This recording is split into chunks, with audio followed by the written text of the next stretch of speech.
Oi, eu sou o Felipe, calma, você não tá no canal errado, eu só passei aqui rapidinho pra avisar que agora você pode fazer parte do clube de membros do canal aqui embaixo. Lá você vai ter acesso antecipado a todos os contos de terror que saírem aqui, além de conteúdo inédito, ou seja, sai um vídeo aqui, um vídeo pros membros, um vídeo aqui, um vídeo pros membros e assim sucessivamente. E também, claro, acesso aos vídeos clássicos que eu tive que tirar do ar lá do outro canal, Jogo da Esquerda e Direita, Tommy Taff, enfim, são mais de 100 horas de conteúdo que eu tô reeditando e corrigindo algumas coisas pra trazer pra cá melhorzinho, porque o YouTube ainda pega no pé, né? Quem já faz parte do Apoia-se continua a mesma coisa lá, tá? Eu só tô trazendo pra cá esses conteúdos pela praticidade. Clicou, já tem acesso a tudo, não precisa ficar esperando por mim. Muito mais fácil. Então considere vir pra cá pro Seja Membro também. Agora sim, vamos pro vídeo.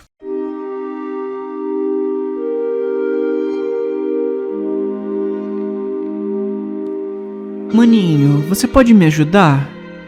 As palavras me acordaram do meu cochilo como um tapa na cara. Eu me sentei, confuso, enxugando o sono dos olhos enquanto olhava ao redor do quarto escuro. A porta do meu quarto estava aberta, e a escuridão portentosa do corredor assomava à distância. Enquanto minha mente se dispersava para lembrar o que estava acontecendo, procurei meu telefone na esperança de ter clareza. A tela estava ofuscante, nenhuma chamada perdida, nenhuma mensagem de texto, nada.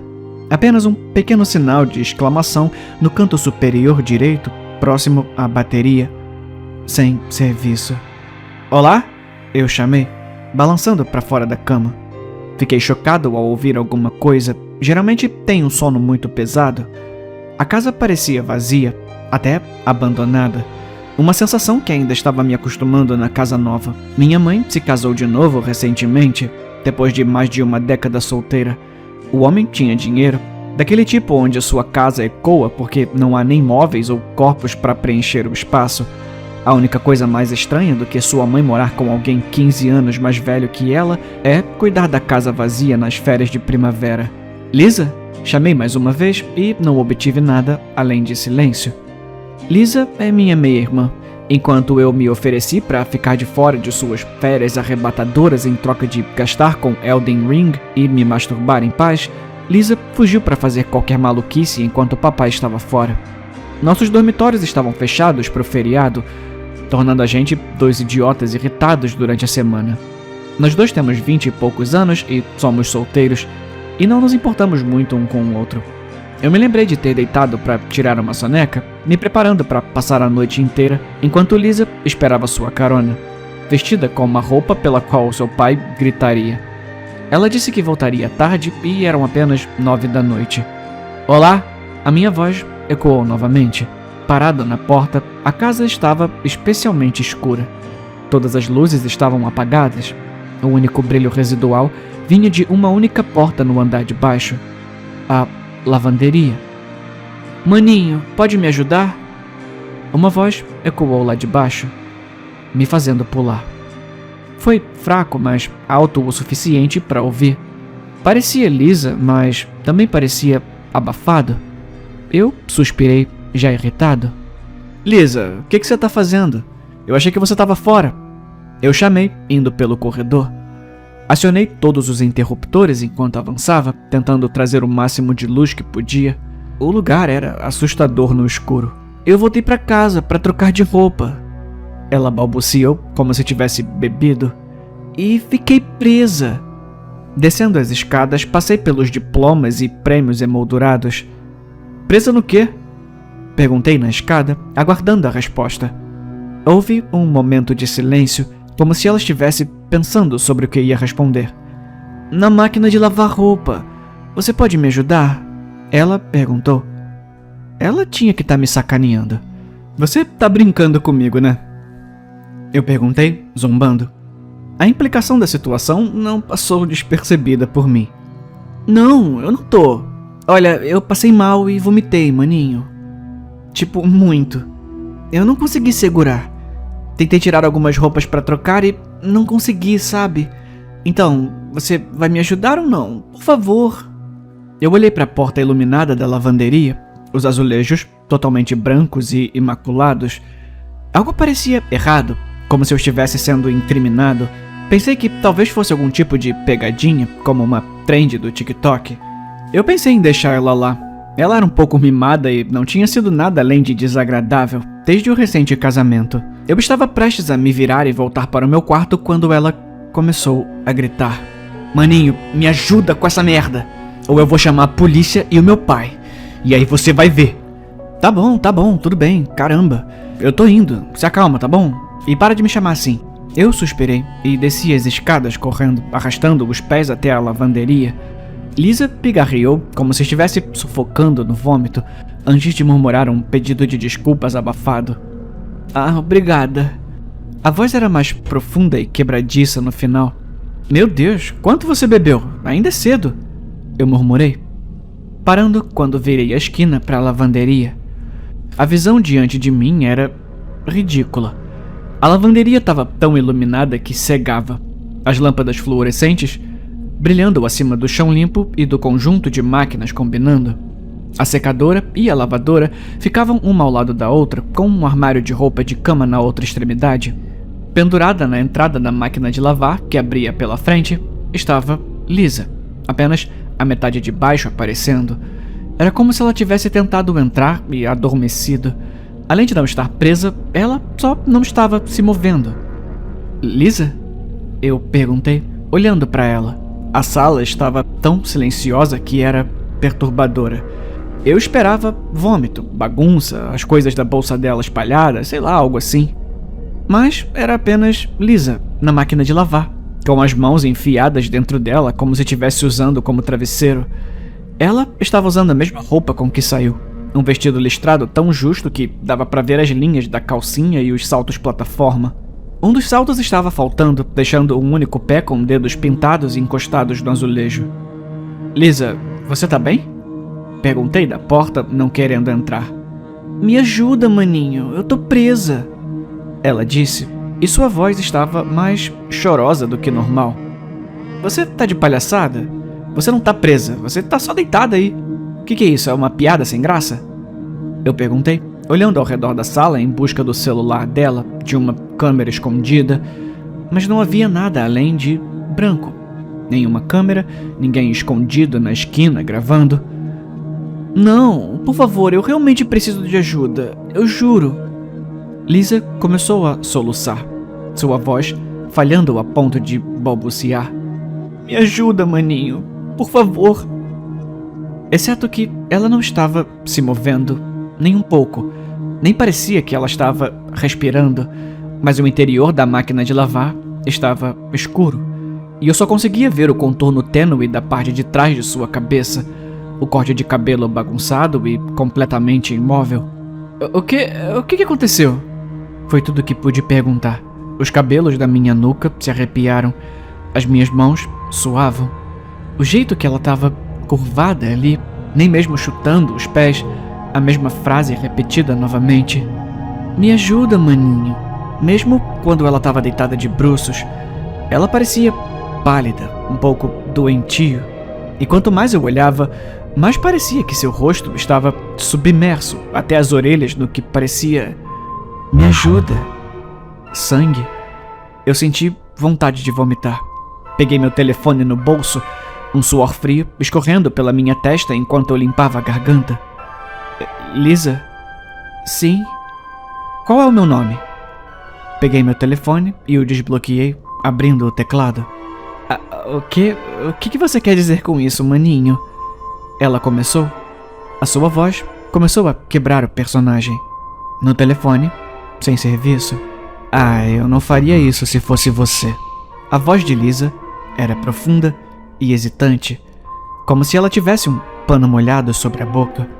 Seus braços magros alcançaram a boca da máquina de lavar e começaram a se puxar para fora. E eu podia ouvir um fio de líquido escorrendo dos fios emaranhados de seu cabelo.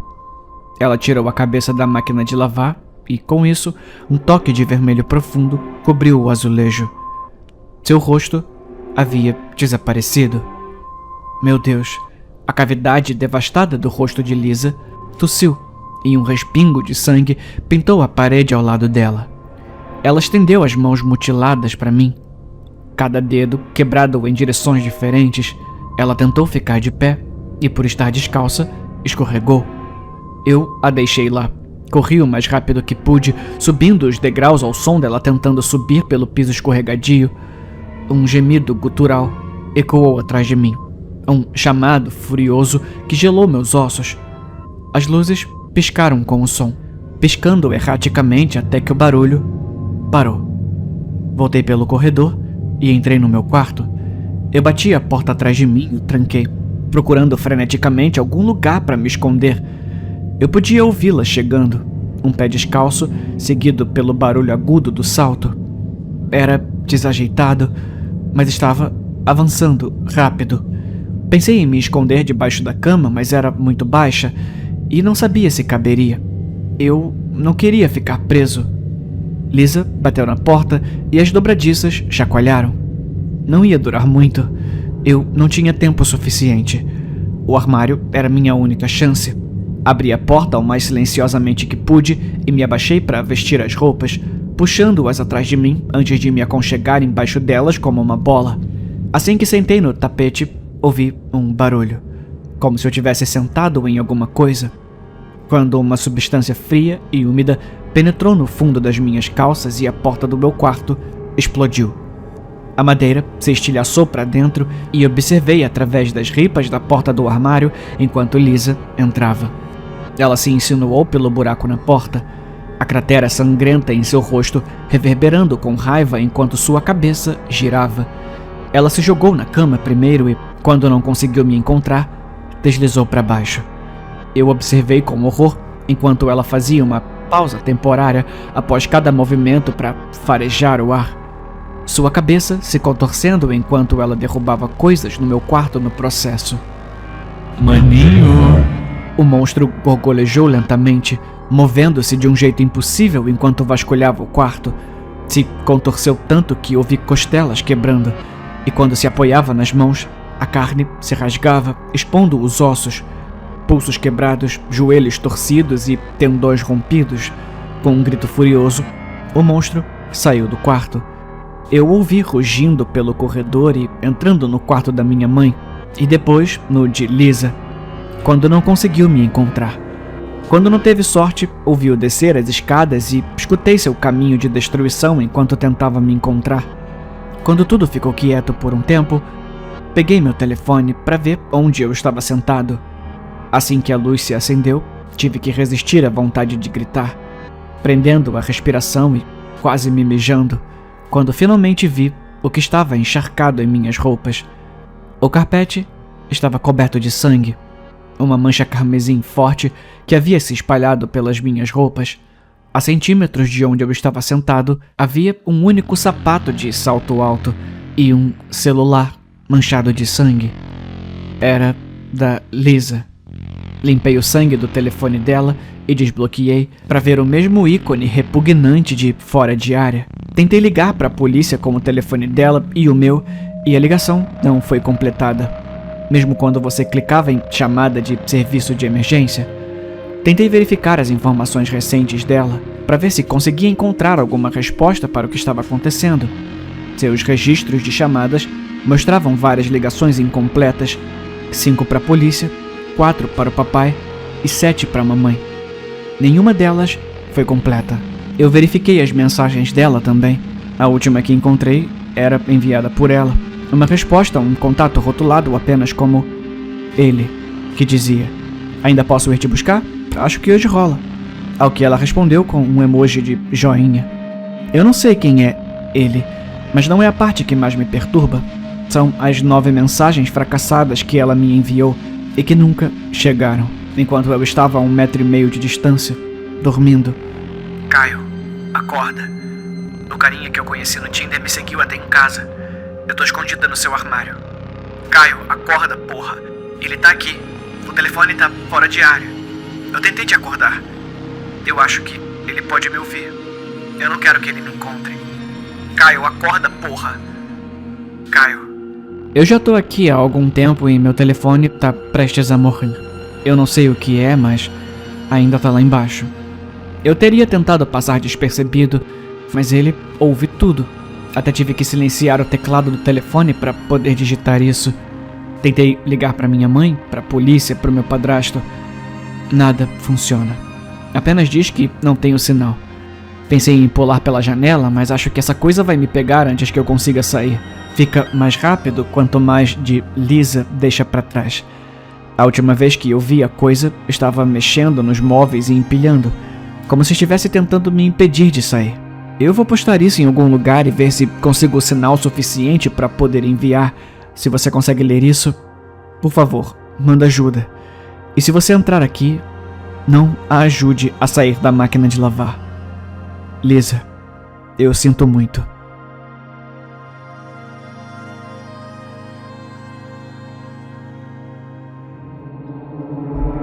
Eu não vou descansar até que meu marido seja acusado de assassinato. A fila para entrar no escritório de advocacia de Marcos dava a volta no quarteirão. E acho que dava ainda mais. Eu tive sorte. Eu estava na frente. Eu seria a próxima a entrar e defender meu caso. As portas se abriram e a mulher que estava na minha frente na fila saiu. Ela estava chorando muito. Isso é engraçado. Eu disse mais alto do que deveria. Eu estava acostumada a falar o que pensava, já que ninguém conseguia ouvir fantasmas de qualquer maneira. Eu não sabia que fantasmas podiam chorar. De onde vêm as lágrimas? Ah, vai pro inferno, disse a mulher. E esse advogado também. Ela atravessou a rua movimentada e vários carros passaram direto por ela. Fantasmas podem fazer muitas coisas, incluindo chorar aparentemente, mas infelizmente a única coisa que eles não podem fazer é se comunicar com os vivos. Marcos era a exceção, e todas as vítimas de assassinato não resolvidas em 1000 quilômetros se reuniam aqui para defender o seu caso. Próximo, o assistente chamou através das portas do escritório. Entrei onde Marcos estava esperando. Sente-se. Marcos era muito mais jovem do que eu imaginava, em um terno marrom caro com uma gravata de seda afrouxada em volta do colarinho. Sentei-me da melhor maneira que um fantasma pode, sem cair da cadeira. Tá, vamos direto ao assunto. Você pode pagar? Meus serviços não são baratos. Marcos perguntou. Sim. Como? Transferência bancária? Eu vou precisar de números para verificar. Não, eu escondi algum dinheiro antes de morrer. Tá bom, explica onde. Marcos não tinha tempo para gentilezas. Com a fila ao redor do quarteirão, eu dificilmente poderia culpá-lo. Siga o rio Potamon por meio quilômetro até a floresta Oakwood, e no lado leste você encontrará um pinheiro solitário. Eu enterrei uma bolsa de viagem embaixo, tem pelo menos 1000 nela. É seu se você aceitar meu caso e ajudar a acusar meu marido de assassinato. Marcos pegou um telefone e instruiu um de seus capangas a encontrar o dinheiro. O meu parceiro vai encontrá-lo. Enquanto isso, você se importa se eu perguntar uma coisa? Não. Por que você simplesmente não, segue em frente? O meu marido me assassinou e fugiu com a minha irmã mais nova. Eu sei que um dia ele vai matá-la também. Eu não posso ficar em paz até saber que ele está atrás das grades. É a única maneira de manter a minha irmã segura. Ficamos em silêncio pelo que pareceu uma eternidade. O telefone de Marcos tocou. Ele atendeu e apertou o viva-voz. Marcos falando, me conta o que você sabe. Nada feito, chefe. Não tem dinheiro, apenas um cadáver em decomposição. Espera, eu gritei. Por favor, eles não podiam acusar o meu marido porque nunca encontraram o meu corpo. Liga pra polícia e diz onde você tá. Enterra de novo. Marcos desligou. Qual é o seu problema? Eu gritei. Se você não pode pagar, então eu não posso te ajudar, tá bom? Agora sai ou eu vou te mostrar que há coisas piores do que a morte. Marcos se levantou da cadeira e colocou as mãos em concha ao redor da boca. Pode mandar o próximo.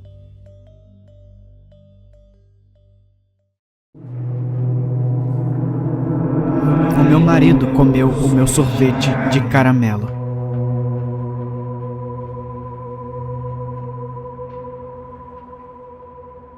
Era uma coisa boba para chorar. Um sorvete de casquinha.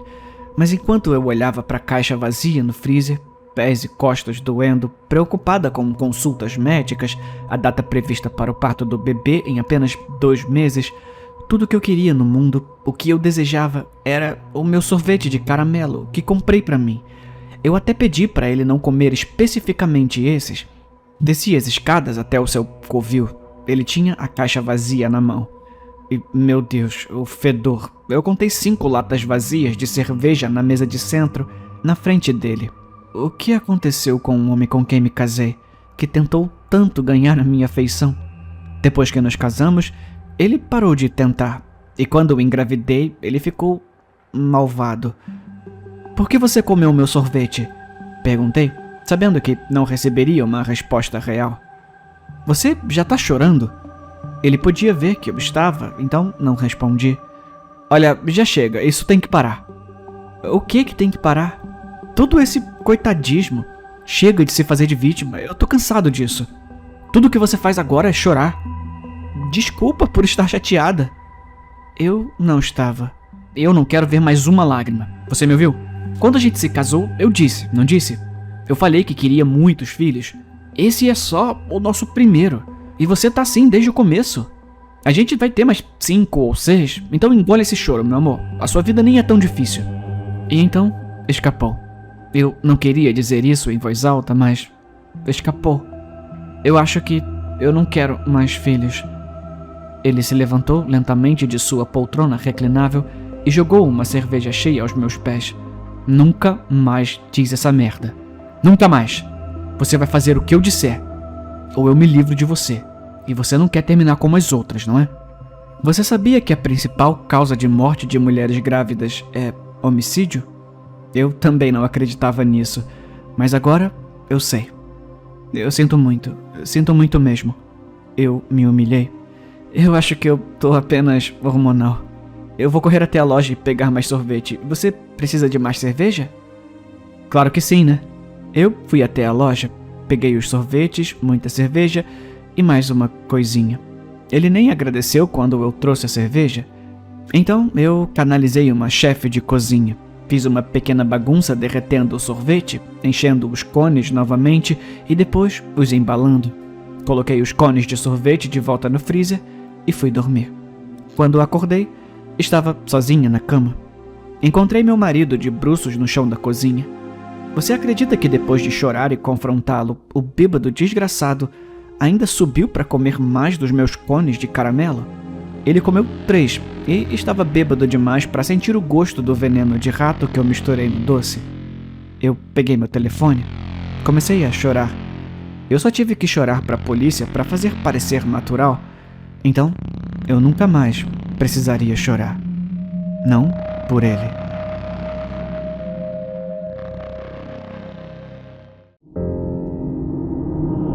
O luto compartilhado salvou a minha vida e de muitas outras.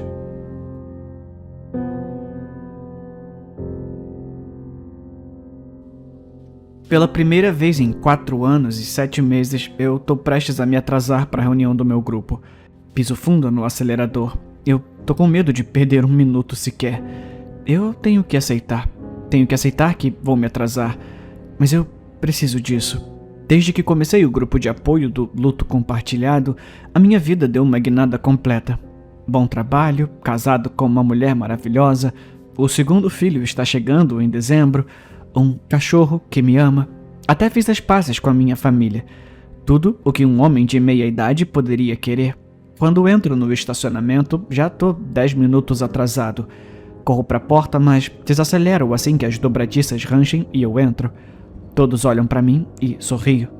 Eu estou em casa. O grupo dura apenas 1 hora a cada 2 semanas. Gostaria que isso acontecesse com mais frequência, mas é a vida. Você segue o fluxo. Elliot está falando sobre perder sua esposa para o câncer. Não há pessoas novas essa noite, então já ouvi todas as histórias. Meus favoritos não estão aqui essa noite. Tenho 5 favoritos confiáveis e, pela primeira vez, nenhum deles está aqui. Eu estou começando a suar. Eu tô obcecado pelo fato de que cheguei atrasado. Isso estragou toda a rotina. Eu não vou conseguir tirar nada disso essa noite. E isso tá me deixando nervoso. Eu sou uma criatura de hábitos, de rituais. Respiro fundo. Tento de verdade me divertir e aproveitar as discussões, mas não tá funcionando. Terry, o chefe do grupo, me pergunta se tenho algo para compartilhar. Balanço a cabeça e fico de boca fechada, e não ouso tentar inventar algo. Eu tô desequilibrado.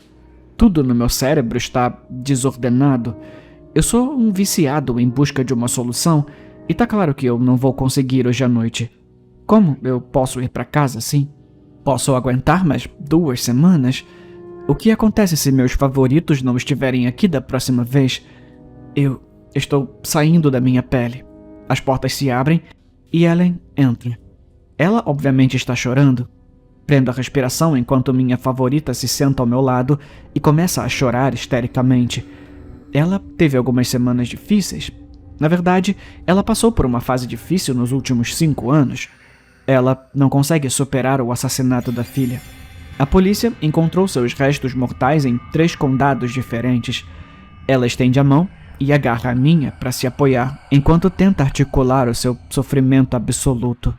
O seu aperto é forte, elétrico. Ela se tornou a personificação viva da angústia ultrajante. O meu coração se acalma. O pânico se foi. Ellen me deu o que eu precisava. Para mim, a agonia dela pelo assassinato da filha é muito mais reconfortante do que o ato de cometê-lo. Aperto a mão de Ellen e sorrio para ela. Se ela soubesse quantas vidas seu sofrimento continua salvando. Eu odeio a maneira como me sinto quando vejo o irmão gêmeo do meu ex-marido.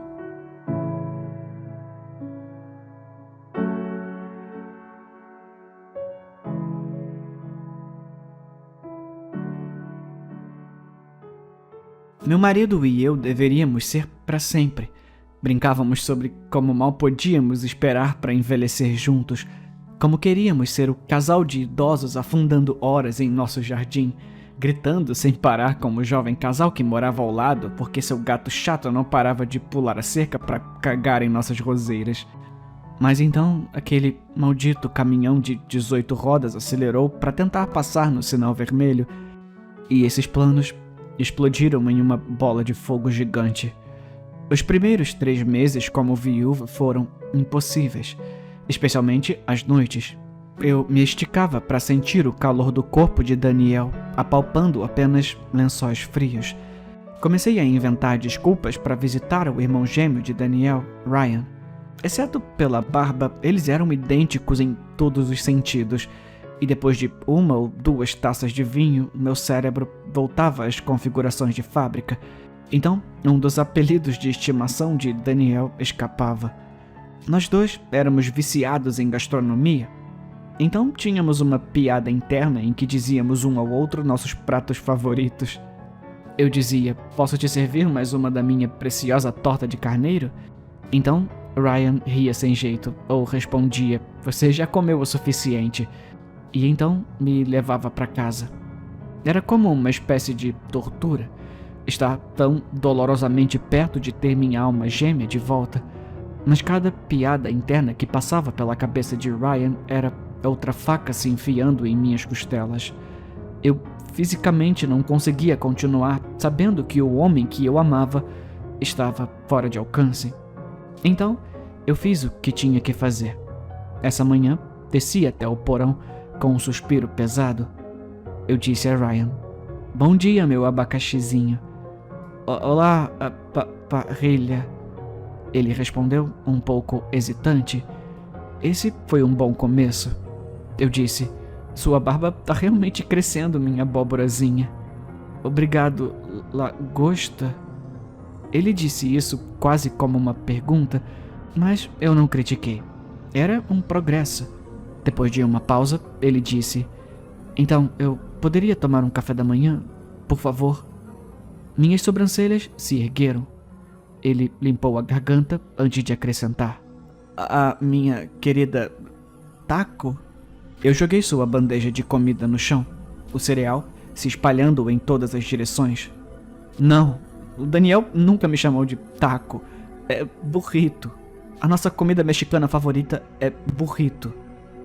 Burrito, eu sabia, era burrito. Ele gritou, lutando para cobrir seu erro. Enquanto eu me virava em direção às escadas, Ryan correu e bateu os punhos contra a divisória de vidro que nos separava. Ele começou a chorar, o que Daniel nunca teria feito a propósito, e então deslizou para o chão, choramingando. Por favor, eu tô com tanta fome. Me agachei ao seu nível e disse: você conhece as regras.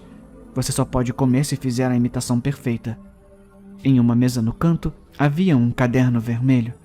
Apontei para ele e disse: se você tivesse estudado melhor as notas que eu lhe dei sobre o meu relacionamento com Daniel, você não estaria nessa confusão.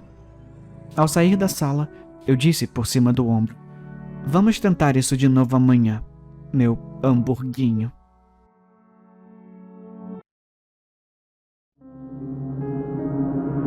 O meu marido sempre cumpriu suas promessas.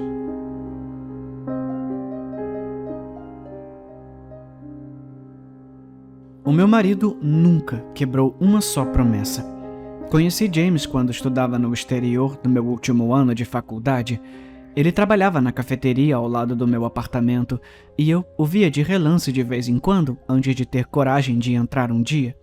Eu nem gostava de café, mas logo comecei a pedir um café com leite todas as manhãs só para conversar com ele. Um mês depois de me apresentar, ele me convidou para jantar e disse que eu não me arrependeria. Essa foi a primeira promessa que ele me fez. Foi o melhor encontro que eu já tive. Antes do final do meu último semestre, tentei terminar. Fazia sentido na época. Nenhum de nós podia se dar ao luxo de ter um relacionamento à distância, mas ele me prometeu que daria um jeito. E eu prometi a ele que, se ele desse, eu esperaria. Um mês depois de voltar para casa, recebi uma ligação dele. Ele estava no aeroporto, com 2 malas e sem passagem de volta. Eu prometi que daria um jeito, não prometi? Ele se mudou naquele mesmo dia.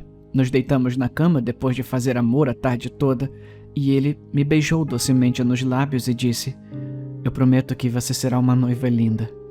Nós nos casamos há 2 meses. Nosso casamento foi perfeito. Ele garantiu que cada um dos meus desejos fosse realizado. Eu chorei durante seus votos. Até meu pai chorou quando James pegou minha mão e me prometeu que me faria mãe muito em breve. Ontem, ele trouxe para casa um teste de gravidez. Depois que eu passei todas as manhãs vomitando por 5 dias seguidos, eu nem tinha atrasado a minha menstruação ainda. E nós nem estávamos tentando, mas ele apenas me entregou o teste e disse: confie em mim, eu prometo. Meu coração parou quando aquelas 2 pequenas linhas começaram a aparecer. Eu não deveria ter ficado surpresa. Meu marido nunca quebrou uma promessa. Mas eu quebrei cada uma delas.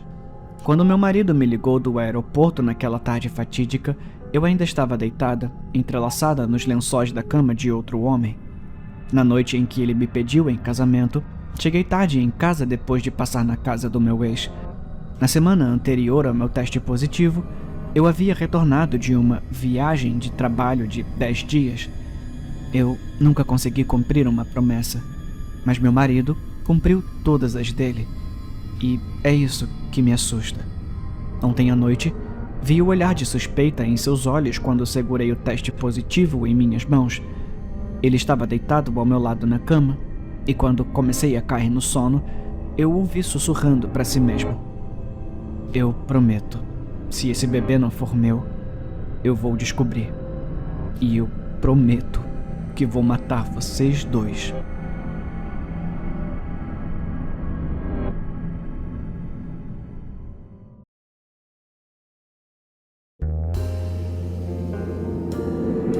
Eu estou preso em um game show sem fim. Há uma pergunta em particular que não consigo responder.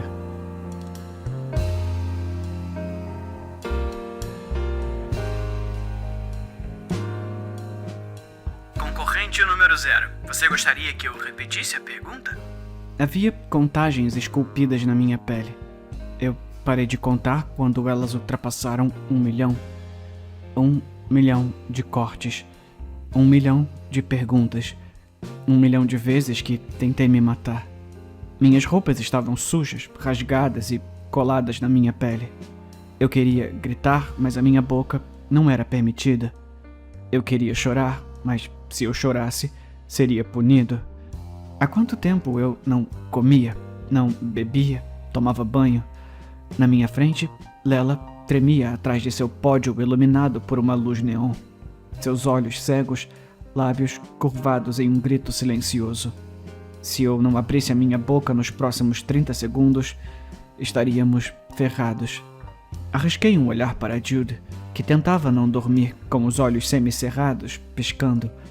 Era muito difícil não olhar para a caverna gigante em seu peito, de onde seu coração havia sido arrancado. A punição de Jude por não saber quem cantou a música Hit Me Baby One More Time. Infelizmente, Lela também ganhou o prêmio de renascimento. Concorrente número 0. Endireitando-me, sorri amplamente para as câmeras, tentando ignorar as correntes de ferro enroladas em meus tornozelos. A resposta é Ryan Reynolds. E são 100 respostas corretas seguidas. O apresentador se virou para o público imaginário e tive uma vontade repentina e irresistível de quebrar o laptop tocando aplausos falsos. A tela grande acima de nós se iluminou com prêmios personalizados. Eu quase desmaiei quando vi a morte. Se eu jogasse minhas cartas direito, eu poderia finalmente morrer. Todos nós poderíamos morrer. Tudo bem. Para ganhar todos esses prêmios, você deve responder à pergunta de ouro. Ela piscou. No entanto, desta vez você tem a possibilidade de perguntar a um amigo. Não. Não. Os olhos frenéticos de Jude encontraram os meus. Pula. Cala a boca, Jude. Lela sibilou. Você não consegue ver o que eles estão oferecendo? É claramente uma armadilha. Ele bateu na campainha, lutando contra suas próprias correntes. Eu tô bem. Eu posso responder dessa vez. Tentei sorrir para os meus colegas competidores, mas eles se recusaram a me olhar nos olhos. Jude olhou para o seu pódio, o cabelo escuro e desgrenhado, obscurecendo seu rosto. Lela fingiu inspecionar suas unhas, mas ela estava tremendo. Bem, tudo bem. O anfitrião riu. Por que não trazemos Luke de volta? Um saco para cadáveres foi arrastado para dentro, e ali, os restos mortais de Luke, o concorrente número 6, que foi alimentado à força com ácido de bateria por perder 600 mil. O corpo de Luke foi jogado na minha frente. Os olhos do garoto morto piscaram, confusos. Ok, concorrente número 0, por 7 milhões e todos os prêmios na tela. Por favor, responda a pergunta de ouro. Se precisar de ajuda, permitirei que passe a pergunta para o concorrente número 6. Jude bateu o rosto no seu botão. A gente tá ferrado. O sorriso do apresentador se alargou, desaparecendo do seu rosto. Concorrente número 0, ou se preferir, Connor. Qual era o nome da criança que vocês 6 assassinaram brutalmente?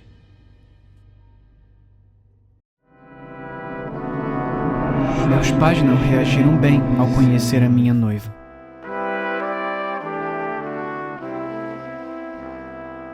Melissa e eu nos conhecemos na faculdade de medicina e, deixe-me dizer a você, nada cria um vínculo mais forte do que o sofrimento.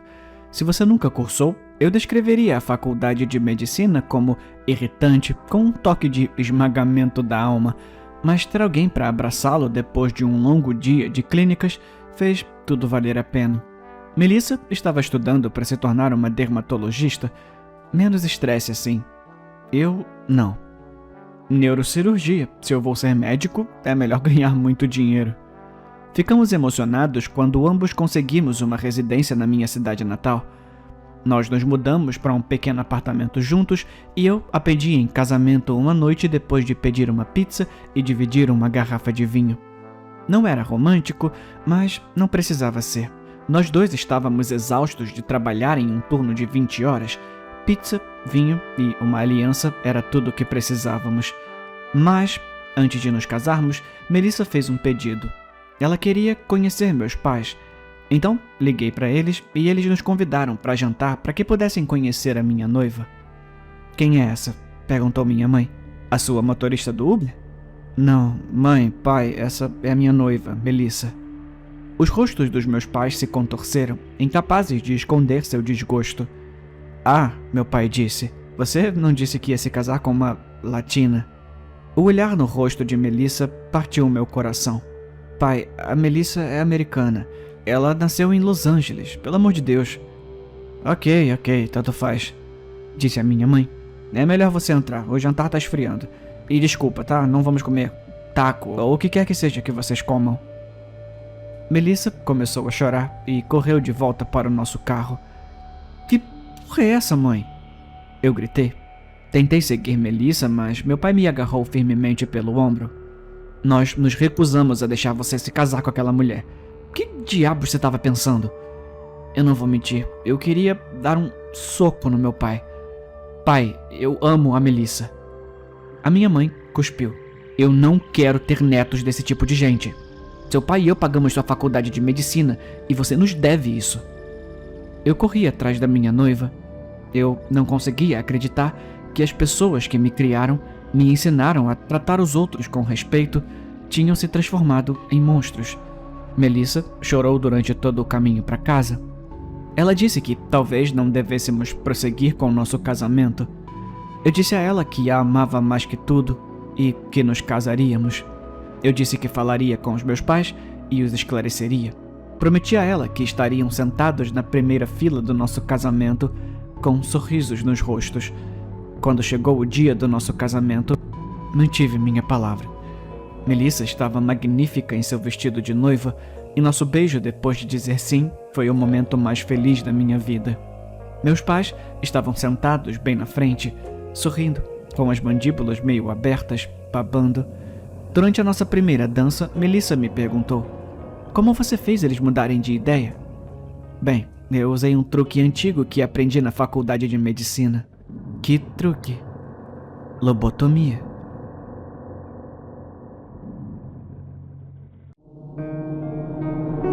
Os mortos estão voltando à vida e ninguém sabe o porquê.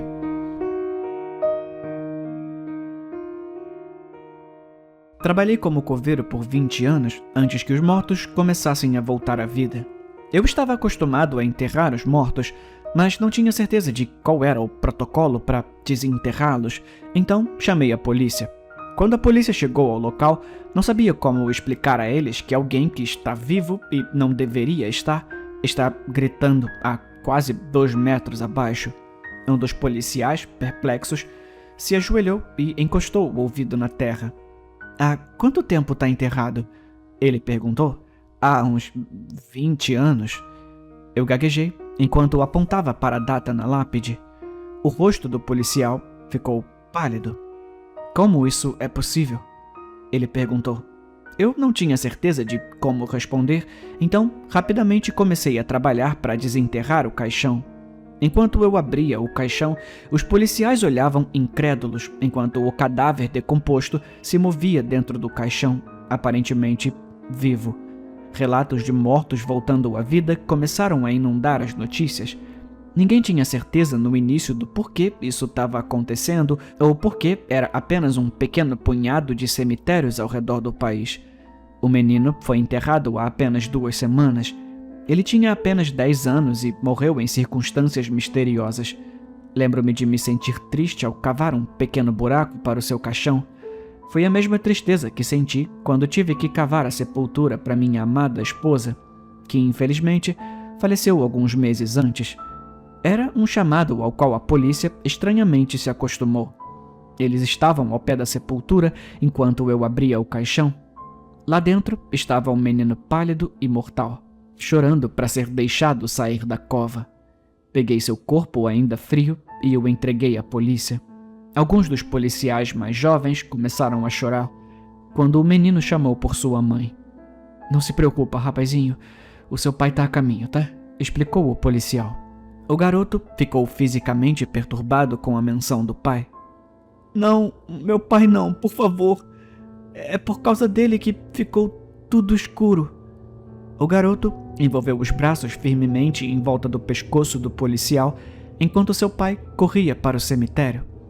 Ele estava bravo comigo porque eu me meti em problemas na escola e colocou um travesseiro no meu rosto. Sussurrou o garoto no ouvido do policial. Quando a polícia prendeu o pai do garoto, De repente, percebi por que apenas um pequeno punhado de mortos estava voltando à vida. Pareciam ser aqueles que levaram um segredo para o túmulo. Quando os policiais deixaram o cemitério, corri para o túmulo da minha esposa. Eu podia ouvi-la gritando para ser deixada de fora enquanto eu desenterrava seu caixão. Assim que tirei o caixão do buraco, comecei a cavar ainda mais fundo. A 5 metros de profundidade, ninguém conseguiria ouvi-la gritar de seu túmulo, garantindo que ela levasse o segredo de sua morte para sempre. 134 mil visualizações há 4 meses.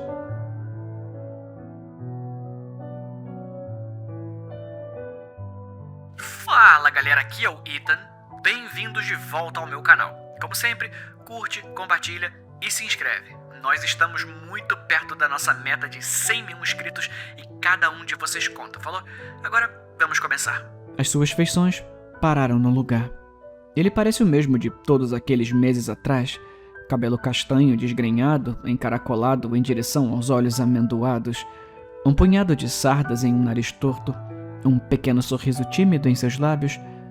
Quando eu clicar novamente, ele voltará à vida e suas gargalhadas preencherão este espaço silencioso. É um pequeno consolo. Vocês estavam pedindo e depois de semanas de trabalho duro, eu tô feliz em finalmente apresentar o tão esperado Mario Odyssey. Essa belezura é uma réplica de 1352 peças, construída em tijolos de plástico. Agora, nós cometemos um pecado capital do Lego e pintamos algumas peças. A propósito, agradecimentos especiais a Amy por criar o contador de lua, mas eu diria que esses detalhes só aumentam o realismo. Um único toque do mouse ressoa alto em meus ouvidos. É um som tão isolado quanto me sinto. Eu passo o ícone sobre seus olhos. Alguns chamam de janela para a alma, e eu quero ver o interior dos dele. Então eu vou postar alguns vídeos do processo de construção nas próximas semanas, mas... Um movimento no canto, e então sua namorada está no quadro. Ela é animada e tudo o que eu não sou. Seu cabelo loiro cai em ondas suaves, enquanto o meu é só liso. A sua figura é magra. Todas as suas roupas parecem servir perfeitamente. Meu moletom enorme e manchado do Metallica é um conforto e um constrangimento. Eu me pergunto o que ele pensaria de mim. Mais 5 segundos. Clique. O beijo deles é rápido, mas parece que até pequenos ferimentos ainda sangram. Eles parecem tão apaixonados que meu estômago fica enjoado. Bato minha caneca com muita força e algo chacoalha e depois cai. Pela primeira vez, não me importo nem um pouco. Eu preciso reproduzir o vídeo, mas fecho os olhos. Eu esqueci que ela estava nesse. E interrompemos essa transmissão com a minha querida, ou melhor, a nossa querida Amy. Bom, agora que ela tá fora do alcance da câmera, eu posso contar isso a vocês. Ele se inclina conspiratoriamente e faz seu espectador se sentir tão íntimo. Ele enfia a mão no bolso, tateia e então tira 2 passagens aéreas. O primeiro aniversário, a gente tem que dar um presente legal, né? Ele pisca. Ela vai descobrir quando editar isso. O meu coração está em decadência. Penso em cavidades no peito, erosão, infecção. Eu acho que vou vomitar. Silencio o vídeo, aperto o play e apenas observo. Escuto no silêncio as palavras que ele nunca disse. Procuro desesperadamente no arco de suas sobrancelhas, seus olhos baixos, o virar de seus lábios. Deve ter tido alguma maneira, de alguma forma, de ele ter me dito que ia se matar. 206 vídeos. Tem que ter alguma coisa que eu perdi.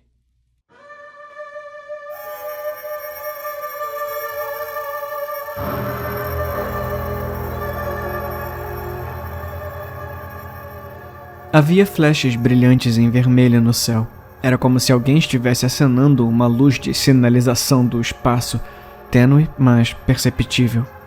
Todos nós fizemos piadas sobre OVNIs e rimos enquanto pregávamos nossas barracas no chão.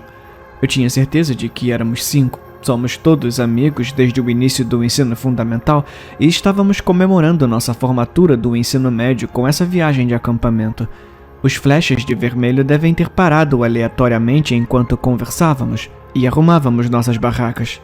Dave conseguiu montar sua barraca mais rápido e nos disse que iria encontrar alguns galhos para o fogo. Lembro-me de como ele trabalhou comigo no posto de gasolina local no ano passado. Costumávamos fazer o turno da noite juntos, e isso tornava o trabalho em um posto de gasolina desolado muito mais divertido do que deveria ser. Também havia Eric no canto, ainda lendo o manual de sua barraca, mexendo com seus óculos redondos característicos. Eu não era tão próxima de Eric quanto dos outros, mas ainda me lembro de sentar com ele na aula de matemática e copiar sua lição de casa uma vez. Ava também estava lá conversando com Sally, minha prima. Ambos decidiram se unir e trabalhar em uma barraca de cada vez. Também tenho lembranças claras deles, andando pela escola em nossos lugares habituais. Na verdade, eu até conhecia o irmão mais novo de Ava, pois ele costumava implorar para ir conosco aonde quer que fôssemos. Eu menciono tudo isso porque tenho certeza de que éramos 5, incluindo eu, e que eu conhecia todos no grupo. Então, Dave foi pegar alguns galhos enquanto pegávamos algumas cadeiras dobráveis e as colocávamos ao redor da fogueira. Lembro-me de me sentir desconfortável quando o sol se pôs e a escuridão começou a consumir a floresta. As sombras das árvores se alongavam ao nosso redor conforme os minutos passavam. Eric foi pegar uma lanterna em sua bolsa enquanto nos perguntávamos por que Dave estava demorando tanto. Ele apareceu logo depois, os sons ásperos dos arbustos farfalhando, significando o seu retorno. Estávamos todos enterrados em nossas cadeiras neste momento, cobertos por nossas jaquetas. A temperatura caiu rapidamente e uma leve brisa estava começando a soprar. Caramba, hein? Vocês nem se deram ao trabalho de puxar uma cadeira para mim, Dave disse enquanto arrumava todos os galhos no fosso. Tínhamos colocado 5 cadeiras ao redor do fogo. Tentei racionalizar a situação, mas não importava o quanto eu me concentrasse, minha cabeça parecia estar debaixo d'água. Eu tinha clareza perfeita até aquele momento, mas quando tentei me concentrar no porquê de 5 cadeiras estarem ocupadas, quando Dave ainda não tinha se sentado, a minha cabeça pareceu parar de funcionar, como se algo estivesse alcançando e puxando meus pensamentos para fora. Instintivamente, me senti ainda mais desconfortável agora e descobri o porquê. A floresta inteira ficou em silêncio mortal. Olhei em volta para os rostos dos outros e percebi que eles sentiam o mesmo. Eric estava mexendo os dedos, tentando escanear o grupo e localizar a pessoa extra, mas era inútil. Examinei cada rosto, cada um marcado em preocupação e franzindo a testa em frustração, exceto por... Tá, tudo bem, eu mesmo pego a cadeira, disse Dave, quebrando o silêncio e aliviando um pouco a tensão. Levantei-me e me ofereci para ajudá-lo. Ele olhou nos meus olhos e assentiu com conhecimento de causa. Nós nos afastamos da fogueira em direção às tendas, mas eu mantive meus olhos grudados em nosso grupo. Quantas pessoas estão aqui? Eu sussurrei para Dave enquanto ele olhava ao redor e percebia que tínhamos realmente colocado apenas 5 cadeiras. Na verdade, cada pessoa trouxe sua própria cadeira. Elas eram pesadas para carregar e não levaríamos nenhuma extra desnecessariamente. São 5, certo? Quer dizer, são 5 cadeiras. Dave respondeu. Sua voz vacilou enquanto ele falava. Não, eu só acho que talvez um de nós tenha esquecido a própria cadeira, eu disse. A minha mente estava lutando para abordar o problema de frente e agora eu procurava encontrar desculpas racionais. Eu não me sentia no controle dos meus pensamentos. Parecia nadar em um sonho e se eu tentasse me forçar a pensar em quem era a 6ª pessoa, a minha cabeça começaria a latejar. Sim, isso parece certo na verdade, Dave disse, relaxando e voltando para o grupo. Quando voltamos para a fogueira e o círculo de cadeiras, 2 cadeiras estavam vazias. Uma para mim e uma para Dave. Tudo estava se encaixando agora, embora todos concordássemos que não estava antes. Sally sugeriu que provavelmente estávamos todos cansados depois da longa caminhada para chegar aqui e provavelmente só precisávamos dormir um pouco. Ela poderia estar certa. Estávamos todos privados de sono por acordar muito cedo hoje para chegar a tempo. Ava trouxe as bebidas e o engradado logo estava vazio. Todos nós nos aproximamos do fogo crepitante para nos aquecer enquanto tomávamos goles de nossas latas e relembrávamos as memórias do ano passado. Ava estava no meio de nos contar sobre aquela vez em que ela estava sozinha com coisas estranhas acontecendo em sua casa quando tive esses calafrios repentinos, apesar do calor agradável do fogo. O que parecia aconchegante e seguro momentos atrás parecia errado agora. Tudo porque percebi que havia um detalhe crucial que perdi. Quem fez a fogueira? Eu perguntei, interrompendo Ava completamente no meio de sua história e quebrando a imersão de todos os outros. Todos pareceram momentaneamente irritados até perceberem que não tinham resposta. Mais uma vez, examinei os rostos que me encaravam, todos mal iluminados pela luz do fogo, todos familiares e pálidos de medo. Não foi você, Dave? Eric perguntou. Dave balançou a cabeça. Eu acho que a pessoa que estava atrás da Jenny fez isso, disse Sally, olhando para mim. Eu virei a cabeça tão rápido que doeu. Meu coração batia forte nos ouvidos. Não havia nada atrás de mim, exceto a escuridão envolvente da floresta. Olhar para aquelas árvores altas e escuras atrás de mim me fez sentir exposta. Eu me senti como um pássaro perdido em um campo vasto. Espera, quero dizer, eu não sei, disse Sally. Seus olhos se arregalaram e ela estava tremendo visivelmente. Ela continuou a olhar ao redor freneticamente enquanto Ava se movia até ela, colocando as mãos em seus ombros e tentando acalmá-la. Acho que a gente deveria sair desse lugar, gaguejou Ava. Sim, algo não parece certo, mas eu não consigo entender, Dave disse. Mas tá tão escuro na floresta agora, provavelmente nos perderíamos se fôssemos embora agora, alguém disse. Sim, eu acho que deveríamos passar a noite e ir embora o mais rápido possível amanhã. Eric concordou. Eu tentei protestar, mas percebi que Eric estava certo. A floresta abrigava uma escuridão opressiva dentro da qual a navegação seria quase impossível. Não vamos dormir em barracas separadas, tá? Só para ficarmos seguros, Sally disse. Todos concordamos. Trouxemos apenas barracas para uma pessoa, mas poderíamos espremer 2 se tentássemos. Dessa forma, ninguém ficaria sozinho à noite. Após essa conversa, todos nós nos levantamos e fizemos nossos pares. Fui com Dave e Sally, como sempre, foi com Ava. Eric continuou reclamando que não tinha um par, mas nós o tranquilizamos, dizendo que tinha. Ele não aceitou. Eu sinto que em algum momento todos nós percebemos que éramos apenas 5 e de repente estávamos todos amontoados no meio da clareira. Por que continuamos pensando que somos 6 aqui? Eric perguntou. O suor escorria pelo seu rosto, apesar do frio. Nós quase o deixamos sozinho, presumindo que havia outra pessoa. Meu estômago revirou quando fechei os olhos e tentei recapitular mentalmente todos aqui. A minha cabeça latejava, mas continuei insistindo. Sou eu, Dave, Eric, Ava, Sally e... Eu estava apontando para cada um deles enquanto dizia o nome. Eu vomitei e esvaziei o conteúdo do meu estômago no chão quando passei por Sally. O lado esquerdo da minha cabeça parecia ter uma faca enfiada. A minha visão estava turva. Dave me segurou para me impedir de desmaiar e todos nós começamos a nos mover em silêncio em direção às tendas, enquanto alguém apagava o fogo. Dave me ajudou a entrar em uma das barracas enquanto os 4 do lado de fora discutiam o que fazer. Eu só conseguia me concentrar em trechos da conversa enquanto a dor excruciante batendo contra o meu crânio ia e vinha em ondas. Sally teve a brilhante ideia de organizar 3 tendas juntas para que suas aberturas ficassem voltadas para o mesmo ângulo, em uma espécie de formato de U, para que pudéssemos dormir o mais perto possível e também limitar a entrada de nossas tendas.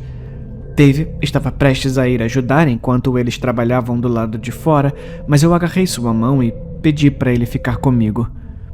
As barracas levaram algum tempo para serem organizadas. Comecei a me sentir um pouco melhor quando todos se acomodaram em suas tendas. Uma rápida contagem confirmou que éramos 5. Eric teria que dormir em sua barraca sozinho, mas ele estava mais confortável com isso, já que todas as tendas estavam muito próximas agora. Olhando para trás agora, sabe, acho que ele estava apenas tentando passar um pouco de coragem para nós. Eu lamento profundamente aquele momento, deixá-lo dormir em sua tenda, sozinho. Ele sempre foi menos integrado em nosso grupo e sabia que nenhum de nós faria par com ele. Pouco antes de ir para a cama, todos concordamos em sair assim que o sol nascesse pela manhã. Lembro-me de dar uma última olhada para fora da tenda na floresta, antes de tentar dormir. O vento tinha aumentado e os galhos das árvores balançavam suavemente. Além da nossa clareira, havia apenas escuridão, pura. Parecia que as árvores estavam se aproximando de mim, com o luar fraco iluminando nossa clareira. Virei a cabeça para olhar para as 2 tendas que tínhamos deixado de fora e vi alguém parado ao lado delas. Apesar das circunstâncias, o sono veio rápido e fácil. O grito estridente de Ava me acordou no meio da noite. Dave e eu abrimos a porta da nossa barraca e encontramos Sally e Ava olhando para dentro da tenda de Eric. Nós as empurramos para o lado. O saco de dormir de Eric estava enrolado. Ele ainda estava dentro dele, sua cabeça no centro, o rosto contorcido em agonia total. O resto do corpo dele dobrado ao redor com o tecido azul, agora pingando sangue escuro. Dave fechou o zíper da porta da tenda. Ava estava em choque. Seus olhos estavam vidrados e desfocados. Sally a sacudia repetidamente, lágrimas escorrendo pelo seu rosto. Dave pegou sua tocha e gritou para nos levantarmos e correr. Deixamos o acampamento para trás e entramos na trilha de onde viemos. Nós 5 nos amontoamos, Dave liderando na frente enquanto ele lançava sua lanterna fraca sobre o caminho para que pudéssemos vê-lo. Tudo o que tínhamos que fazer era nos ajudar a passar por essa trilha de 2 horas. Havia um pequeno círculo branco de luz. Nem a lua conseguiu iluminar nossos arredores através da densa folhagem. Ava tropeçou e caiu, torcendo o tornozelo. Paramos. Alguém disse que sabia como imobilizar o pé dela para que pudéssemos continuar. Em vez disso, ela apenas foi arrastada para a floresta. Aconteceu rápido demais para qualquer um de nós processar. Sally estava prestes a correr atrás de Ava quando Dave a segurou. Ela lutou e conseguiu se libertar correndo para as árvores para seguir os ecos dos gritos de Ava. Eu estava prestes a correr atrás dela, mas Dave me segurou pelos ombros e me sacudiu com força. "Precisamos sair daqui, Jenny. Por favor", ele disse. Eu hesitei, mas me movi novamente quando a voz de Sally foi cortada abruptamente. Ela estava gritando o nome de Ava enquanto corria atrás dela. Dave e eu continuamos correndo pela trilha, tentando chegar ao nosso carro para podermos sair dali. Não havia nada que pudéssemos fazer. Em algum momento, éramos 3 correndo na trilha. Dave e eu, ombro a ombro, enquanto alguém nos seguia de perto. "Dave, quem tá atrás da gente?" Eu engasguei. Meu coração estava ameaçando explodir através da minha caixa torácica e minhas pernas queimavam. Ele se virou para olhar para mim. A confusão se transformou em medo em seu rosto e depois em raiva. "Continua correndo", ele me disse enquanto tirava um canivete de suas calças. Ele me entregou as chaves do carro que eu quase deixei cair. Então, ele se virou de repente e pulou em quem estava atrás de nós. Continuei a correr com medo enquanto os sons de uma luta aumentavam atrás de mim. Eu tropecei e caí pela trilha pelo que pareceram horas. Não me permiti parar. Quase chorei quando a trilha terminou e saí para o estacionamento familiar. Sem perder um segundo, corri para o carro e liguei, acelerando para fora daquela floresta e para a rodovia em meros segundos. Eu tô digitando isso em uma parada de descanso. Meu telefone finalmente tá com sinal e liguei para a polícia para tentar explicar a situação. Eu não acho que eles acreditem na minha versão dos eventos, mas, mesmo assim, eles vão enviar um carro para mim. Enquanto espero, o sol finalmente está começando a nascer. Depois que eu apertar o botão de enviar e postar isso, eu vou verificar por que a pessoa no meu banco de trás ficou tão quieta esse tempo todo.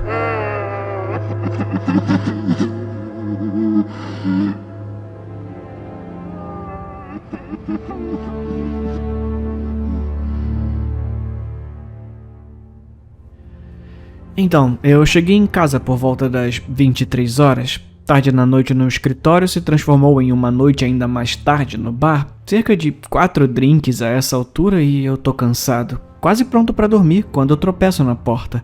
Deito no sofá, pego meu saco de baseados e acendo um enquanto eu abro o YouTube no meu laptop. Eu tô no meio de um vídeo sobre um cruzeiro de luxo, quase desmaiando quando ouço a porta da frente se abrir.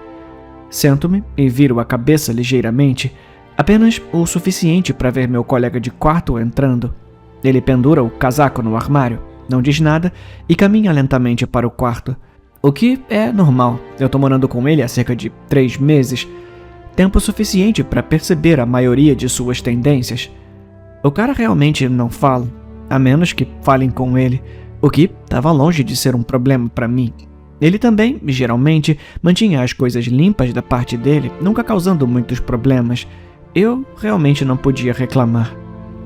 Então, volto a assistir ao YouTube e cerca de 5 minutos depois, ouço o chuveiro do quarto dele ligando. Mais uma vez, nada estranho. Nesse ponto, eu tô assistindo aos highlights da última luta de boxe sem luvas, com os olhos semicerrados, talvez a 1 ou 2 minutos de desmaiar mais uma vez. Lembro-me de acordar no escuro, a minha cabeça doendo, minha garganta seca como um inferno. Sentei-me lentamente, esperando a tontura se estabilizar em algo administrável. Quando isso aconteceu, peguei meu telefone e verifiquei as horas. Por volta das 3:30 da manhã, pelo que me lembro. Eu estava morrendo de fome, então me levantei e comecei a andar em direção à geladeira. E então percebi um barulho suave, mas sempre presente, no fundo. Levei alguns segundos para realmente reconhecer o que era. O chuveiro. De repente, os eventos da noite passada começaram a se repetir na minha cabeça. Bebendo no bar, indo de Uber para casa, laptop, sofá, meu colega de quarto chegando em casa, o chuveiro ligando. Eu fiquei ali por um tempo, tentando entender. Talvez ele tenha ido para a cama e esquecido de desligar? Eu balancei a cabeça. Não tem como isso ter acontecido, pensei. Talvez ele tenha escorregado e caído? Percebendo as implicações disso, corri para o quarto dele, mas encontrei a porta do banheiro trancada. Comecei a bater nela. Ei, cara, você tá bem aí? Nenhuma resposta. Pensei em chutar a porta, mas decidi ligar para a polícia antes de fazer isso. Peguei meu telefone, me preparando para discar, quando percebi que tinha uma mensagem não lida. Uma do meu colega de quarto. Oi, cara, não consegui dormir, então fui para casa da minha namorada. Não tenho certeza de quando vou voltar. Enviado há 2 horas. Olhei para a porta do banheiro e depois para o meu telefone. Tudo sobre isso estava errado. Primeiro, meu colega de quarto quase não me manda mensagens e certamente nunca para me dizer que vai sair. Segundo, sei que ele tá solteiro há um tempo. E terceiro, quem diabos estava no chuveiro então? Eu tentei ligar para ele, nenhuma resposta. Enviei algumas mensagens também, mas também não obtive resposta. Fui até a mesa dele e vi que suas chaves e carteira ainda estavam ao lado do seu computador. A minha cabeça estava começando a girar nesse momento e saí de lá. Voltei para a sala de estar e acendi as luzes. Fiquei andando em círculos, tentando entender o que estava acontecendo, enquanto também tentava ignorar o chuveiro. Um barulho que eu nunca poderia imaginar ser tão terrível em qualquer contexto. Algum tempo depois, ouvi algo vibrando no balcão da cozinha. Fui até lá e vi que era um telefone. O telefone do meu colega de quarto. O pânico começou a se instalar e, imediatamente, peguei minhas chaves e corri para fora do apartamento. Segui pelo corredor e desci as escadas até o saguão, mas, mesmo isso, não parece longe o suficiente. Então, fui até o McDonald's do outro lado da rua. Fiquei sentado lá por um tempo, pensando em chamar a polícia, mas por algum motivo me senti nervoso demais para fazer isso. Mas, mesmo que não houvesse quase ninguém lá dentro, o lugar começou a parecer sufocante. e decidi ir embora, caminhando de volta para as ruas vazias. Quase imediatamente tive a sensação de que estou sendo observado e senti meu olhar subindo e indo em direção ao meu apartamento. Logo, estava olhando para minha sacada e vi alguém parado ali. Uma figura escura estava completamente ereta, rígida a ponto de quase parecer um manequim.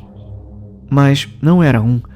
Se eu olhasse de perto, poderia vê-lo balançando levemente. Fiquei congelado no lugar. Minha mente mal conseguia entender ou aceitar o que estava vendo. Não era meu colega de quarto. Era muito alto. Na verdade, era alto demais para ser alguém que eu conhecesse.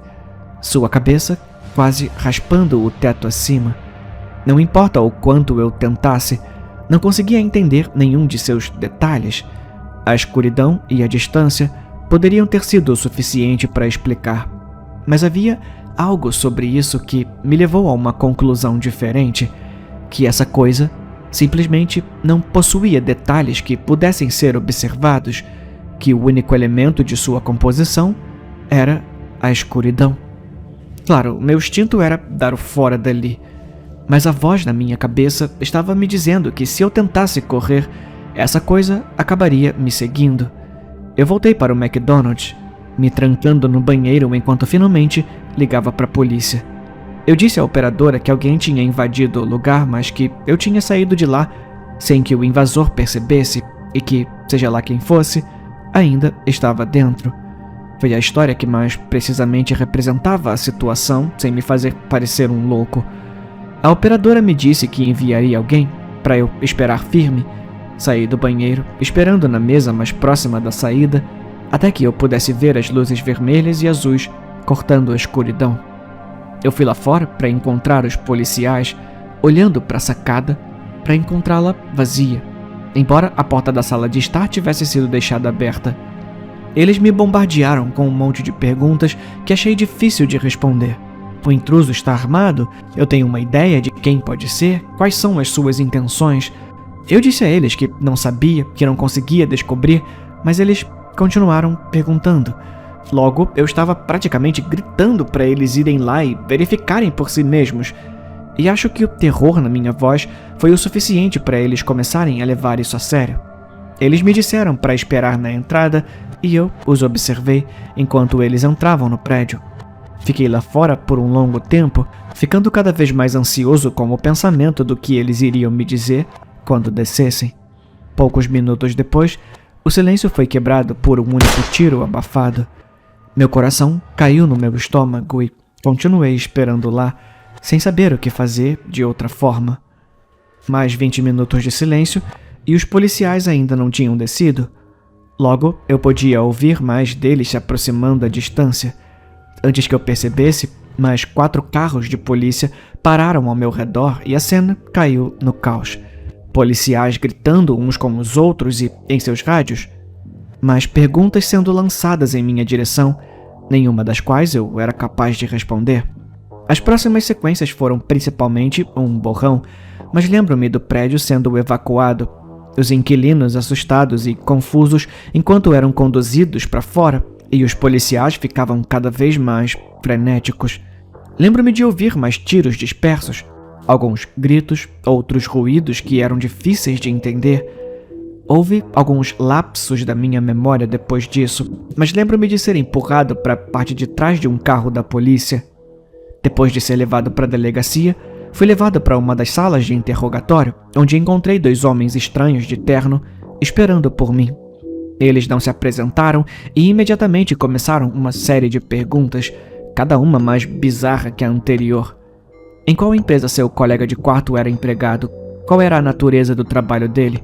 Quantas pessoas diferentes estiveram dentro do seu apartamento desde que seu colega de quarto se mudou? Você já ouviu vozes dentro do apartamento da meia-noite às 3 da manhã? Vozes que não pertenciam ao seu colega de quarto? Você já viu um círculo de pessoas do lado de fora do apartamento entre meia-noite e 3 da manhã? Pessoas que eram estranhamente altas? E uma das mais perturbadoras, você já viu alguém parado no pé da sua cama ao acordar, entre meia-noite e 3 da manhã? apenas para desaparecer momentos depois? Se sim, você se lembra de como era a aparência da pessoa? Alguma característica distinta? Enquanto eles continuavam me sondando, minha mente começou a evocar algumas das coisas estranhas que aconteceram depois que meu colega de quarto se mudou. Merdas que eu tinha descartado como fruto da minha imaginação, simplesmente porque não tinha outra explicação para elas. Eu ouvia as vozes, sempre vindas do quarto ao lado do meu, onde meu colega de quarto dormia. Eu sempre ficava tão cansado quando as ouvia, mas lembro que soavam como uma mulher jovem ou um homem com uma voz extremamente profunda. Eu nunca conseguia entender nenhuma palavra. Sempre soava como algo sem sentido. E então, teve aquela vez em que fui ao banheiro no meio da noite, ainda meio dormindo. Não me incomodei em acender as luzes quando entrei, mas quando meus olhos começaram a se ajustar à escuridão, eu poderia jurar que alguém já estava sentado no vaso sanitário. Alguém extremamente alto. Claro que, quando acendi as luzes, não havia nada lá. Era fácil atribuir isso ao produto de sonolência noturna na época, e eu nunca tinha realmente pensado sobre isso desde então. Depois de fazer o meu melhor para dar as informações úteis, os engravatados passaram alguns bons minutos tomando notas em seus telefones. Assim que terminaram, eles se levantaram rapidamente. Me disseram que entrariam em contato antes de sair do quarto. Um policial entrou alguns minutos depois e me disse que, como eu não poderia voltar para o apartamento, eles me instalariam em um hotel próximo até que pudessem controlar a situação e que eu deveria ficar lá até que me ligassem. "O que aconteceu?" perguntei a ele. "O que vocês encontraram lá em cima?" Ele me encarou por um longo tempo, não como se estivesse pensando profundamente, mas como se tivesse profunda aversão pelo que estava pensando em me contar. Eventualmente, ele apenas balançou a cabeça. "Eu não sei", ele disse. "Quero dizer, eu realmente não sei." Eu assenti. Tentei sorrir, embora eu tenha certeza de que não tenha ficado muito bem. É o dia seguinte agora e eu tô no hotel. Claro que não consegui dormir. Não consegui nem comer direito. O policial ainda não me ligou. Quando tento pesquisar informações sobre o que aconteceu na internet, tudo o que encontro são artigos alegando que foi devido a um incêndio. Eu adormeci e acabei de acordar. É 1 da manhã agora. E eu consigo ouvir o chuveiro.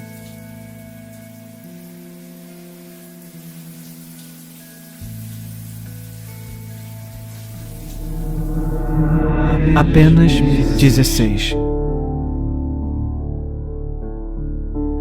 Central de polícia, qual a sua emergência?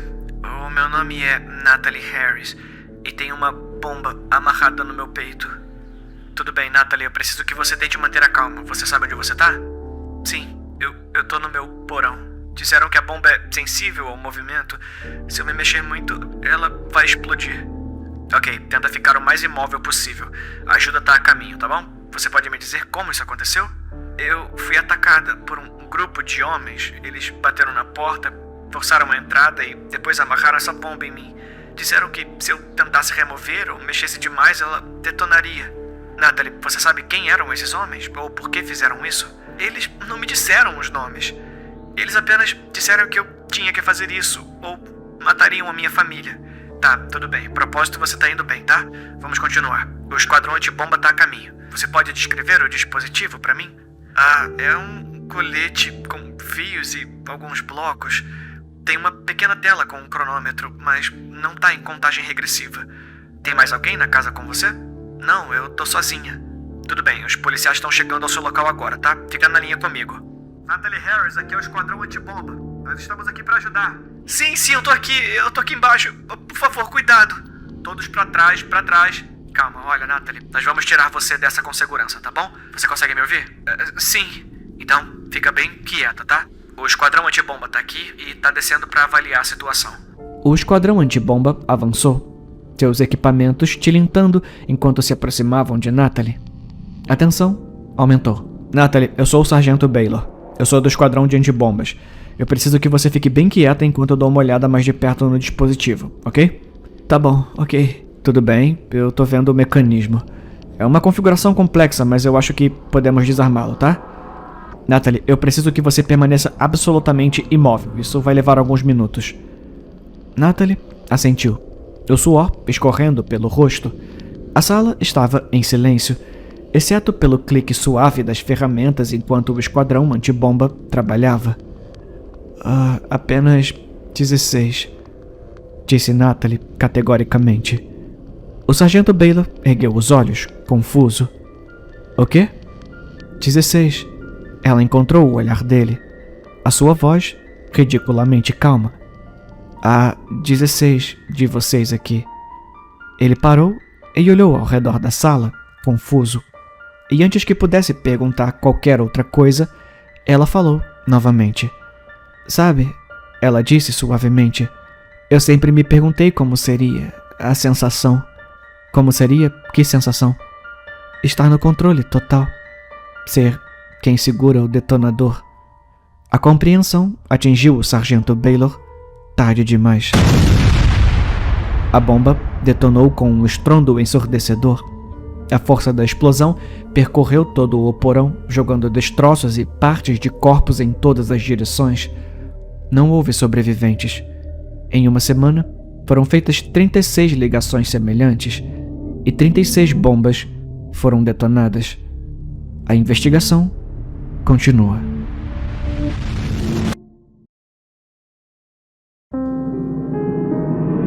Eu não reconheço meu namorado desde que ele começou a frequentar a academia.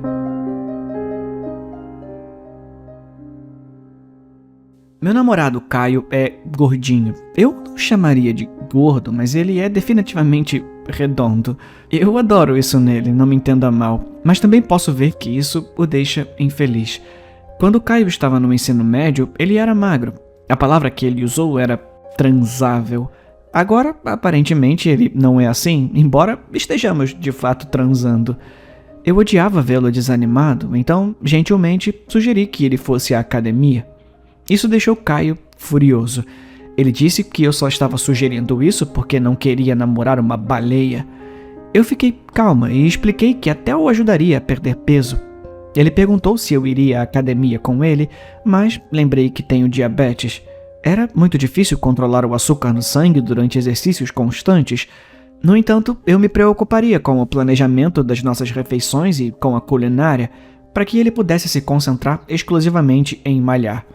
Ele concordou e os resultados foram quase instantâneos. O peso estava voando para longe dele. Sim, eu fiquei animada ao ver meu namorado ficando gostoso, mas principalmente fiquei feliz por ele ter começado a se sentir melhor consigo mesmo. Fiquei orgulhosa de tê-lo ajudado a mudar para melhor, mas então ele começou a dobrar o tempo que passava na academia. 90 minutos 2 vezes por dia, 6 vezes por semana. Ele estava obcecado em ganhar músculos. Ele deixou de ser o cara alegre que eu conhecia e se tornou mal-humorado e violento. Achei que poderia amar meu namorado de qualquer maneira, mas então me deparei com seus melhoradores de desempenho. Quando o confrontei, explicando como os esteroides são perigosos, ele perdeu o controle, gritando na minha cara que fui eu quem o empurrou por esse caminho em primeiro lugar. Eu tentei expressar meus sentimentos com calma e levei um tapa na cara. Eu não reconheci quem meu namorado havia se tornado. Eu sabia que eram os esteroides. Tentei me livrar deles para salvar meu namorado. Isso foi um erro enorme. A sua explosão daquela vez me mandou para o hospital. Eu queria deixá-lo, queria mesmo, mas ele não permitiu. Eu era sua nutricionista e ele precisava de mim para cozinhar e alimentá-lo. Em vez disso, tentei abraçar a situação. Querido, posso ajudar com a trembolona hoje?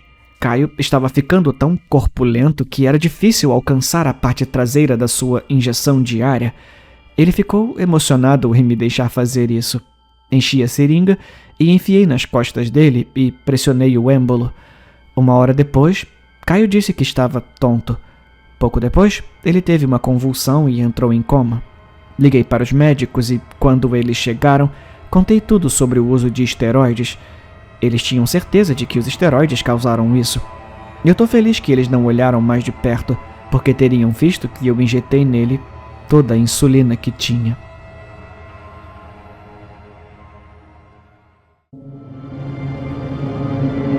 Me leva para casa. Eu trabalho para a Uber. Há 3 meses recebi um pedido para ir buscar um homem em um hospital. Os hospitais costumam reservar caronas para seus pacientes para que possamos levá-los para casa. Enfim, cheguei ao hospital e fiquei esperando no ponto de partida. Esperei cerca de 5 minutos e resolvi ligar para o cliente para avisar que eu estava esperando por ele. O telefone tocou e uma senhora atendeu. Perguntei se o passageiro estava pronto para a corrida. A senhora me disse: "Sinto muito, o homem que você está buscando faleceu há 3 dias. Nós esquecemos de cancelar a corrida no aplicativo." Eu disse a ela que tudo bem, iria cancelar, mas antes disso, ouvi uma voz dizer: "Me leva para casa." Resolvi iniciar a corrida e continuar como se ele estivesse no carro. Foi uma corrida de 15 minutos. Tive uma vontade estranha e forte de ir para aquele endereço. No caminho, falei com ele e fiz perguntas como se ele estivesse lá. Eu não sou maluco, ouvi murmúrios no banco de trás, mas não consegui entender nada. Passei por uma lanchonete e juro que ouvi ele dizer que adorava os sanduíches de lá. Senti uma sensação de alegria quando chegamos mais perto de sua casa. Finalmente chegamos lá e eu contei a ele: "Você está em casa. Tenha um ótimo dia." Na verdade, eu o senti sair do carro. Enquanto eu me afastava, o sensor do carro começou a disparar como se a porta traseira estivesse aberta. Estacionei o carro apenas para ver que a porta estava um pouco aberta, mas só um pouco. Eu sei que estava fechada ou o sensor do carro tocaria até a casa dele. Na verdade, essa é uma história verdadeira e não é muito assustadora, mas é algo que nunca esquecerei.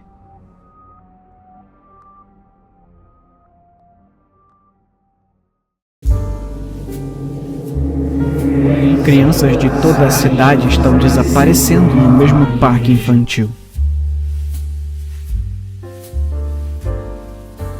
Eu não pude acreditar quando o papai disse que iria me levar ao parque. Normalmente, no fim de semana do papai, ele apenas me senta no sofá e liga Netflix. Acho que a única razão pela qual ele lutou pela custódia parcial foi para piorar um pouco a vida da mamãe.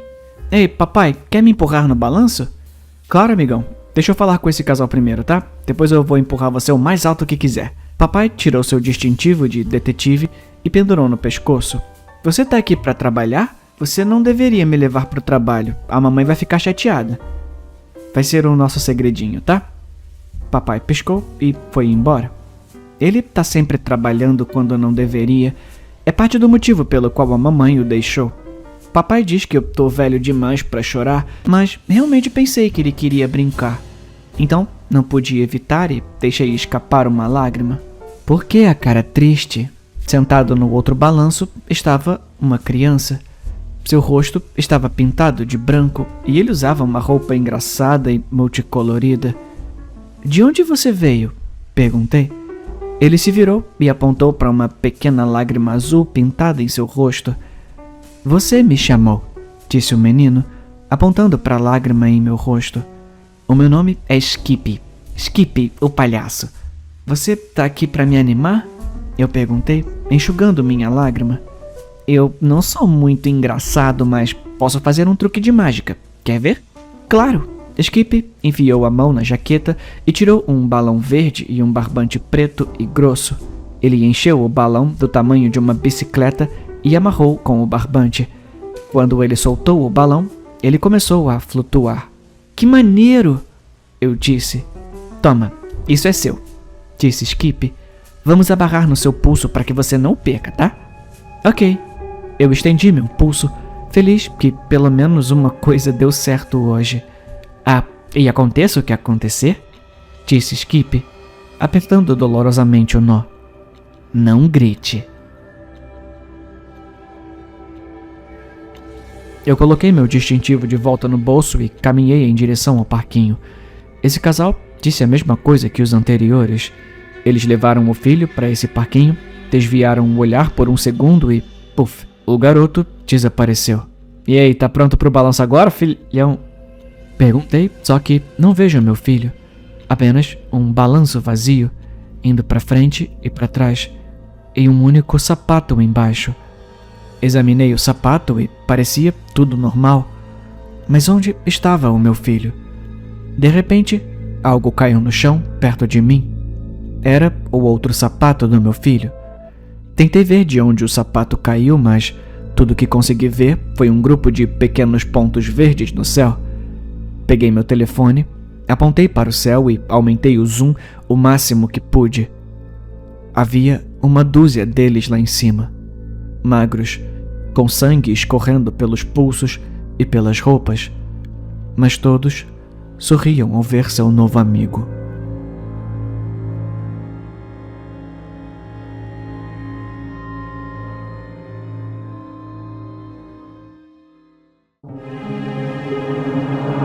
Trauma geracional. O trauma geracional é um campo de estudo relativamente novo sobre um problema muito antigo. Eu tô fascinado por isso. Tantas teorias, tantas especulações, nenhuma compreensão real. Muitas pressuposições baseadas em preconceitos. É real, mas não é o que você pensa. Veja Harold Jones. Harold não tem muito dinheiro. A família dele nunca teve. Harold vem de uma longa linhagem de boas pessoas. Em cada geração, houve uma boa pessoa que foi brutalmente massacrada no auge da sua vida. Isso vem acontecendo desde o século XV. Quando Harold era criança, sua tia Catherine foi brutalmente assassinada com uma marreta. O assassino nunca foi encontrado. A mãe de Catherine foi encontrada da mesma forma em 1953, apenas um ano depois do nascimento de Catherine. O assassino nunca foi encontrado. E assim por diante desde 1478. A cada geração, alguém é assassinado. A família vê isso como uma maldição, um acontecimento aleatório da mais terrível sorte. A sorte não tem nada a ver com isso. Eles são até hoje uma boa família. Eles ajudam as pessoas com a escassa quantidade de fundos que podem doar e, quando os fundos acabam, descobrem como doar mais de outras maneiras. E em troca, um membro da família morre de forma horrível nas mãos de um assassino desconhecido. Se isso não é um sinal de que Deus não se importa, eu não sei o que é. Ultimamente, adquiri muito conhecimento sobre a história da família de Harold. Obcecado, você poderia dizer. Harold está atualmente abrindo um centro juvenil na cidade de Fresno. Harold sempre fez a obra de Deus. Talvez seja por isso que sua família parece se tornar pessoas melhores com o tempo.